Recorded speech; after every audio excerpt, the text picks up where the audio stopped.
السلام عليكم طالباتي العزيزات. اليوم محاضرتنا عن قصة الكناري by Katherine Mansfield.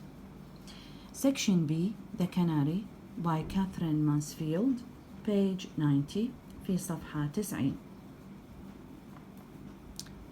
Let me read the short story first and then explain the story itself. You see that big nail to the right of the front door? I can scarcely look at it, even now, and yet I could not bear to take it out. I should like to think it was there always, even after my time. I sometimes hear the next people saying, there must have been a cage hanging from there, and it comforts me. I feel he is not quite forgotten. You cannot imagine how wonderfully he sang. It was not like the singing of other canaries, and that isn't just my fancy. Often, from the window, I used to see people stop at the gate to listen, or they would lean over the fence by the mock orange for quite a long time, carried away. For instance, when I'd finished the house in the afternoon and changed my blouse and brought my sewing onto veranda, here he used to hop, hop, hop from one perch to another, tap against the bars as if to attract my attention, sip a little water, just as a professional singer might, and then break into a song so exquisite that I had to put my needle down to listen to him. I can't describe it.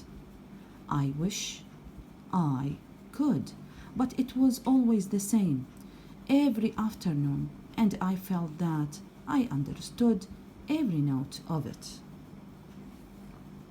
I loved him, how I loved him. Perhaps it does not matter so very much what it is one loves in this world, but love something one must.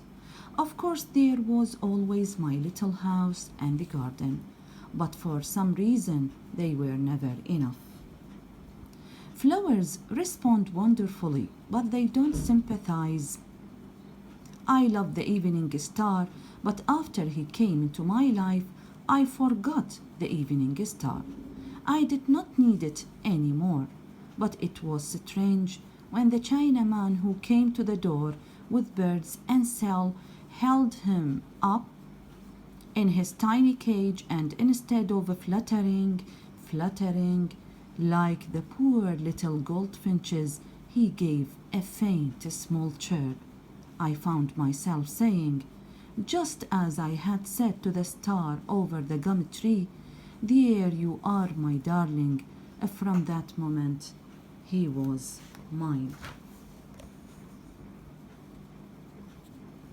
It surprises me even now to remember how he and I shared each other's lives.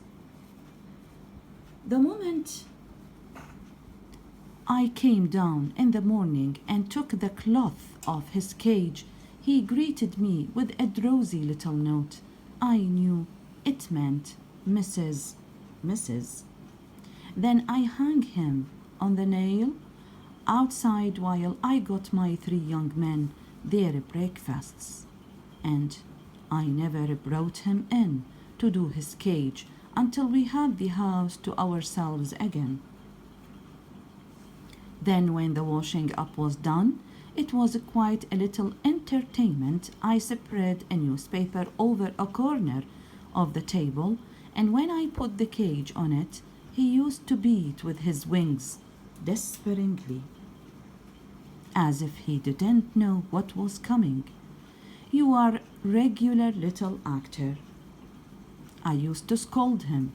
I scrubbed the tray, dusted it with fresh sand, filled his seed and water tins, tucked a piece of chickweed and half a chili between the bars, and I am perfectly certain he understood and appreciated every item of this little performance.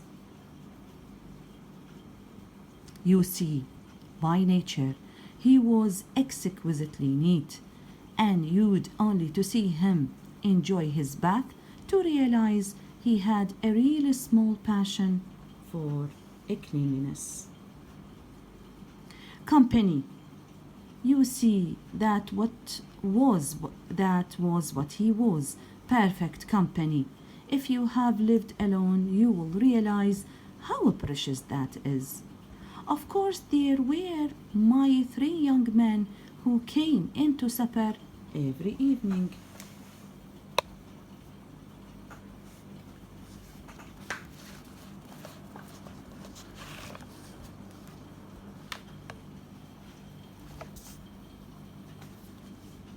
And sometimes they stayed in the dining room afterwards reading the paper, but I could not expect them to be interested in the little things that made my day. But I remember feeling so especially thankful that I was not quite alone that evening. I told him after they had gone out, I said, "Do you know what they call Mrs.?" And he put his head on one side and looked at me with his little bright eye until I could not help laughing. It seemed to amuse him. Have you kept birds? If you haven't, all this must sound perhaps exaggerated. People have the idea that birds are heartless, cold little creatures, not like dogs or cats. My washerwoman used to say every Monday when she wondered why I didn't keep a nice fox terrier, "There is no comfort, miss, in a canary." Untrue, dreadfully untrue. I remember one night I had had a very awful dream. Even after I had woken up, I could not get over it. So I put on my dressing gown and went down to the kitchen for a glass of water. It was a winter night and raining hard. I suppose I was still half asleep. But through the kitchen window, it seemed to me the dark was staring in, spying, and suddenly I felt it was unbearable that I had no one to whom I could say, "I've had such a dreadful dream," or hide me from the dark. I even covered my face for a minute, and then there came a little "sweet, sweet, sweet," said the darling little fellow again, softly, as much as to say, "I'm here, Mrs. I'm here." That was so beautifully comforting that I nearly cried. And now he is gone. I shall never have another bird, another pet of any kind. How could I? When I found him lying on his back with his eye dim and his clothes wrung, when I realized that never again should I hear my darling sing, sometimes seemed to die in me, my heart felt hollow as if it was his cage.